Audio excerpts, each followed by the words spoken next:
Olá, eu vou falar um pouco sobre o meu trabalho de MO824, que trata do problema de ordenação de blocos. Primeiro eu vou falar um pouco sobre esse problema, também vou mostrar de novo o modelo matemático, que sofreu algumas alterações desde a proposta, com a adição de mais algumas restrições. Depois eu vou explicar quais foram as soluções que eu desenvolvi para esse problema. No final eu vou mostrar os experimentos práticos que comparam essas soluções e também comparam com alguns algoritmos da literatura. Esse problema recebe como entrada uma permutação e nosso objetivo é ordenar ela, sendo que a gente só pode usar operações de movimentação de blocos. Um bloco é uma sequência crescente e contínua de elementos consecutivos, e uma movimentação consiste em mover esse bloco de uma posição para outra da permutação. Para codificar essas operações, a gente vai representar cada bloco pelo seu primeiro elemento, e vai representar uma movimentação pela deleção de um bloco. Aqui nesse exemplo, a gente está deletando o bloco 4, que seria correspondente a mover ele para junto do bloco 2, que é o bloco anterior a ele. No nosso modelo, a gente vai representar essa operação pela variável xbi, que indica que a gente vai deletar o bloco B na iésima iteração. O nosso objetivo vai ser minimizar o número de deleções utilizadas. Então a gente vai minimizar a soma das variáveis xbi para todos os blocos, para todas as iterações. E a única restrição nessa operação é que o bloco 1 nunca é deletado. Outra operação é a operação de combinação de blocos. Nessa operação, a gente vai pegar dois blocos consecutivos e juntar eles em um bloco só. Como ela não corresponde a nenhuma movimentação, o custo dela é zero. No nosso modelo, essa operação vai ser representada pela variável ybci, que indica que o bloco B e o bloco C vão ser combinados na iésima iteração. Um bloco ele pode ser removido tanto pela operação de deleção, quanto pela operação de combinação, que vai remover o segundo bloco que está sendo combinado. Para representar uma remoção de um bloco, a gente usa a variável zbi, e o bloco ele vai ser removido se ele for deletado, ou se ele for combinado com algum bloco anterior a ele. Uma outra variável auxiliar que a gente usa é essa variável wbi, que indica que o bloco foi removido em alguma interação anterior à interação i. E com essas operações, a gente vai ter que remover todos os blocos diferentes do 1, que é o que está sendo dito nessa primeira restrição aqui. Para cada bloco, em alguma interação, a gente vai ter que remover ele. E em cada interação, a gente remove um bloco só. Isso é necessário para que as outras restrições funcionem. Considerando isso, a gente vê que ou a gente vai ter que deletar um bloco, ou a gente vai ter que combinar ele com o bloco anterior. Logo, minimizar o número de deleções corresponde a maximizar o número de combinações que a gente vai fazer. Isso vai ser importante principalmente nas heurísticas, que vão buscar construir soluções que maximizem o número de combinações. E por que a gente não pode combinar todos os blocos? É porque existem restrições com relação a quais blocos podem ser combinados. Esse é o caso dessas três restrições. A primeira delas está dizendo que a gente só pode combinar dois blocos se todos os valores entre eles já tiverem sido deletados. A segunda diz que a gente só pode combinar dois blocos se os elementos posicionados entre eles já tiverem sido deletados. A última restrição só está dizendo que para combinar os blocos, o primeiro deles ainda tem que estar na permutação, ele não pode ter sido removido em nenhuma interação anterior. Aqui eu estou mostrando o modelo PL completo, que eu fui explicando durante esse começo. E no final aqui a gente tem o domínio das variáveis. Todas elas vão ser binárias, só que algumas delas, as restrições já garantem que elas são binárias, não precisam estar aqui no domínio. O primeiro passo dos algoritmos desenvolvidos é essa heurística construtiva, que vai ser usada tanto na relaxação lagrangiana quanto nas meta-heurísticas. O objetivo dela é maximizar o número de combinações, e a gente vai representar uma solução para um conjunto de pares de blocos, que satisfazem duas regras. A primeira delas é que, dado um par de blocos B e C desse conjunto, o bloco C tem que ser combinado com o bloco B. Consequentemente, o bloco C não vai poder ser removido por deleção, e o bloco B só vai poder ser removido depois que o bloco C for combinado com ele. Além disso, todos os blocos diferentes do 1 que não aparecerem na segunda posição dos pares, ou seja, que não forem combinados, eles têm que ser removidos por deleção. Com essas regras, essa solução vai ser correspondente a um conjunto de operações de combinação de blocos e deleção que ordenam a permutação. Para construir uma solução, a gente usa essa noção de par incompatível com o conjunto S. Um par incompatível com o conjunto se uma dessas condições for satisfeita. A primeira delas é se o elemento 1 estiver posicionado entre o A e o B, porque nesse caso a gente nunca poderia combinar o A com o B, já que o 1 nunca é removido. O segundo é se o A for maior do que o B, ou se a posição do A for maior do que o B, porque em qualquer um desses dois casos, esses blocos eles não estão posicionados de forma a poderem ser combinados. A próxima condição é se a gente tiver um par CD no conjunto S, tal que o B é igual ao D, porque nesse caso a gente está dizendo que a gente tem que combinar o B com o A, mas também que a gente tem que combinar o B com o C, porque o B é igual ao D. E não tem como a gente fazer essas duas coisas, só pode fazer uma dessas combinações. Outra condição é se a gente tiver os blocos nessa ordem, ACBD ou CADB, porque nesse caso a gente está dizendo que a gente tem que combinar o A com o B, só que para isso a gente tem que remover o C antes. Hoje a gente quer combinar o C com o D, só que para isso a gente teria que remover o B antes. Não tem como fazer essas duas coisas, então isso é uma incompatibilidade. A mesma coisa acontece se a gente considerar as posições.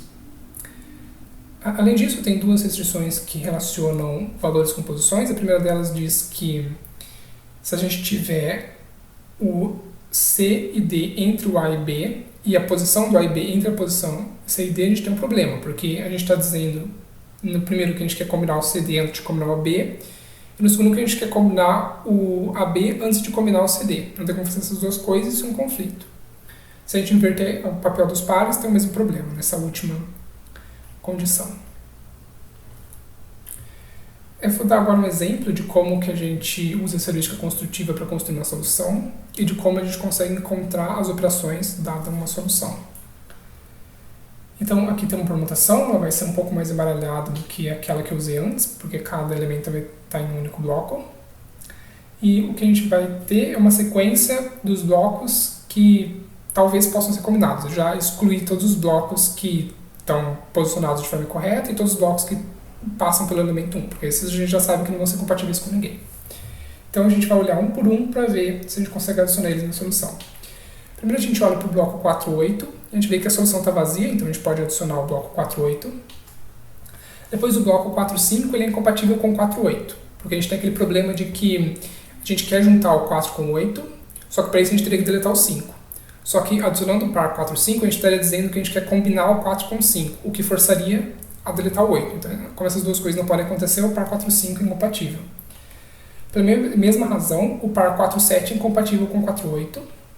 O 4, 9 está livre, notem que não tem nenhum problema com o 4, 8, porque a gente poderia combinar o 4, 8 primeiro e o 4 estaria livre para ser combinado com o 9. O 4, 6 agora tem um problema com o 4, 9, a mesma coisa que estava acontecendo antes. O 8, 9 tem problema com o 4, 9, porque eles têm o mesmo segundo elemento. O 5, 7 está livre, pode ser adicionado na solução. O 5, 9 tem problema com o 4, 9 por causa do último elemento. O 5, 6 tem problema com o 5, 7. O 7, 9 tem problema com o 4, 9 por causa do último elemento. 2, 6 tem problema com o 5, 7, porque para combinar o 5, 7 a gente tem que remover o 6, mas para combinar o 2, 6 a gente tem que remover o 5. O 2, 3 está livre e pode ser colocado na solução, e o 1, 10 também. Agora que a gente construiu essa solução, a gente tem que converter ela em um conjunto de operações. Primeiro a gente vai olhar para a permutação e ver que o elemento 6 ele não aparece em nenhum par. Portanto, a gente sabe que a gente vai ter que remover ele. E que ele pode ser removido agora, porque ele não vai ser usado para combinar ninguém. Removendo ele, a gente tem que o 2 e 3 estão livres para ser combinado. Então a gente faz essa combinação. E a gente vê que o 5 e 7 também está livre para ser combinado. Também fizemos essa combinação. Depois disso, o 2 pode ser removido porque ele não está em nenhum par. O 5 também pode ser removido. Agora o 4 e o 8 podem ser combinados, porque todos os valores entre 4 e 8 e os elementos que estavam ali no meio já foram removidos. Agora o 4 e 9 está livre para ser combinado. A gente ainda tem que combinar 1 com 10, mas antes de fazer isso a gente precisa deletar o bloco 4. E no final a gente combina 1 com 10 e consegue a permutação ordenada. Esse é o algoritmo que eu acabei de explicar com esse exemplo. Ele recebe como entrada uma sequência R de pares de blocos. E como saída ele vai dar uma sequência de deleções e combinações, que ordenam a permutação. Agora, com a heurística construtiva, a gente vai desenvolver uma relaxação lagrangiana e usar essa heurística para viabilizar as soluções encontradas. Na relaxação, a gente vai remover essas duas restrições, que são restrições que dizem respeito a quais blocos podem ser combinados, e a gente vai substituir o objetivo por esse novo objetivo considerando essas restrições. Os outros algoritmos desenvolvidos para esse problema são baseados em meta-heurísticas. O primeiro deles é baseado na meta-heurística de busca tabu, onde a vizinhança é composta por inserção e remoção de pares de blocos. Então uma solução vai ser de novo aquele conjunto de pares de blocos, e para a gente encontrar um vizinho a gente pode adicionar um elemento que seja compatível com essa solução, ou remover um elemento que já esteja lá. E para aumentar um pouco mais a variabilidade, a gente vai permitir que essa solução tenha pares AB e CD, tais que B é igual a D. Isso antes era um problema de incompatibilidade, mas a gente tem como permitir isso. E para poder compensar isso, a gente vai considerar que o custo de uma solução é o número de elementos distintos que estão na segunda posição. A busca local que a gente vai fazer vai ser usando a estratégia Best Improving. O tamanho da nossa lista tabu vai ser 20, Nosso critério de parada vai ser ou por tempo ou depois de 10.000 interações sem melhorar a melhor solução conhecida. A gente vai testar essa busca tabu normal e a gente vai testar também uma busca tabu usando diversificação por reinício, onde a cada 500 interações sem melhora da melhor solução, a gente reinicia a busca com uma nova solução.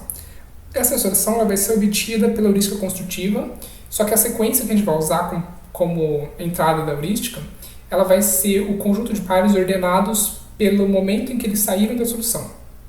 Ou seja, para os pares que nunca entraram na solução, a gente vai ter um valor zero. Para os pares que saíram da solução, o valor vai ser a interação em que eles saíram da solução. E os pares que estão agora na solução, eles vão receber o valor da interação atual. Além da busca tabu, a gente desenvolveu também um algoritmo baseado em algoritmo genético, onde a gente representa cada cromossomo como uma sequência de pares. E para decodificar eles em soluções, a gente usa a heurística construtiva. A nossa população inicial vai ser gerada de forma aleatória. Uma nova população vai ser gerada por cruzamento, seguido de mutação da população atual. Para a seleção de quais pares vão ser usados no cruzamento, a gente usa torneio entre pares de blocos, que são escolhidos aleatoriamente, sempre o vencedor vai ser adicionado. O tamanho da população vai ser 100 e a taxa de mutação vai ser 0,01. O nosso critério de parada vai ser novamente por tempo, ou depois de 100 gerações sem melhora.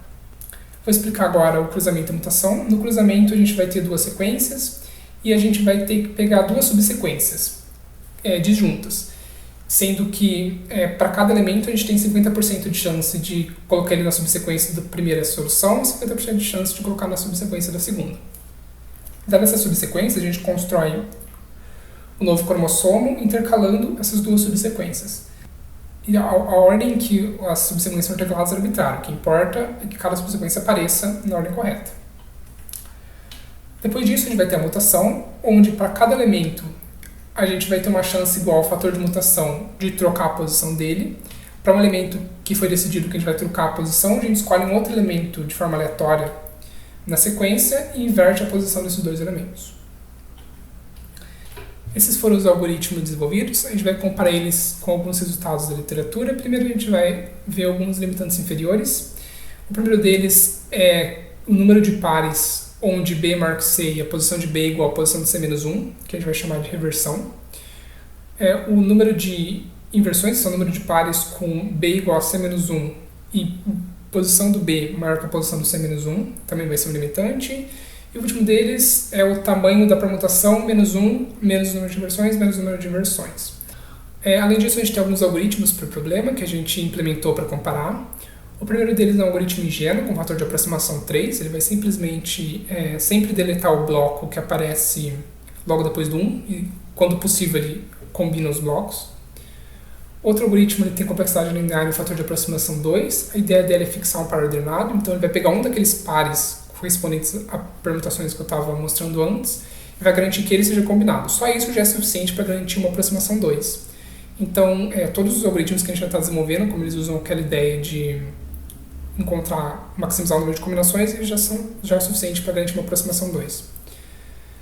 Outro algoritmo é um pouco mais inteligente, ele também tem complexidade linear e fator de aproximação 2, ele vai fixar o que ele chama do maior run, que é também um conjunto de pares, só que ele vai tentar aumentar o número de pares que ele fixa, buscando pares onde você tem o último elemento do primeiro par ou o primeiro do próximo. Por fim, a gente tem uma heurística gulosa que usa os lower bounds que eu falei antes. Para comparar os algoritmos desenvolvidos e os algoritmos da literatura, a gente vai usar duas bases de dados, a base OP e RAND. Essa base OP ela vai construir uma permutação aplicando o tamanho da permutação sobre 4 movimentações de blocos, ou seja, se você tem uma permutação de tamanho 10, a gente vai aplicar 2 operações. Se você tiver uma permutação de tamanho 100, a gente aplica 25 e assim por diante. Isso vai gerar permutações em que a gente saiba um lower bound de número de operações. Elas vão ser um pouco mais fáceis de serem ordenadas. E a outra base vai ser permutações geradas de forma aleatória, que torna elas um pouco mais difíceis de serem ordenadas. A gente criou 10 permutações para cada tamanho, variando de 10 até 100. Então são 100 permutações para cada base de dados. A gente testou a heurística construtiva, a relaxação lagrangiana, o modelo linear original, duas variações da busca tabu, uma com diversificação por reinício, que é o tabu estrela, e uma sem, que é o tabu, e o algoritmo genético. A gente limitou o tempo de execução em 10 minutos. Nos modelos PLI e no RL, a gente usa a solução da heurística construtiva como ponto de partida para tentar acelerar um pouco eles.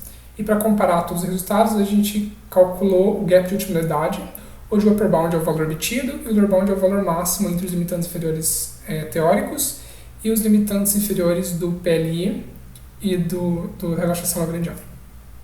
Esses são os gaps de otimidade para os algoritmos da base OP. A gente pode ver que os nossos algoritmos foram bem melhores que os da literatura, sendo que até a heurística construtiva já conseguiu resultados razoáveis. Eles vão melhorando. A melhor heurística foi a de algoritmos genéticos.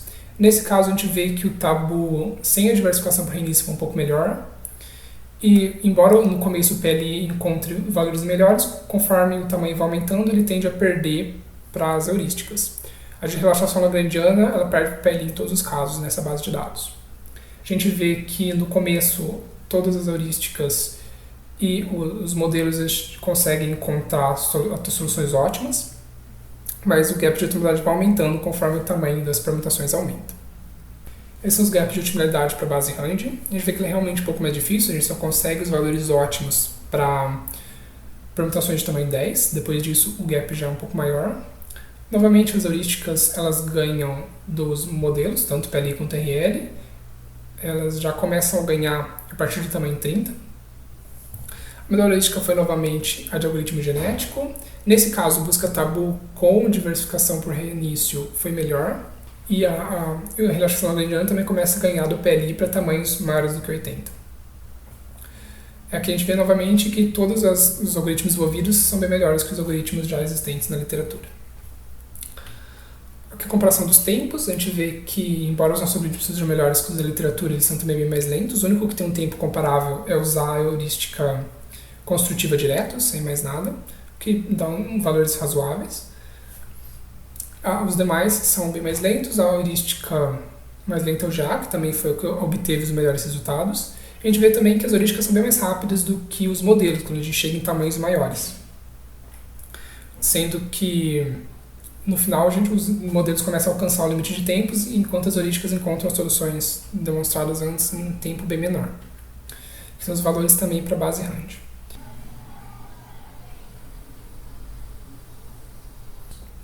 Essa foi a minha apresentação, essas são as referências para os algoritmos da literatura implementados.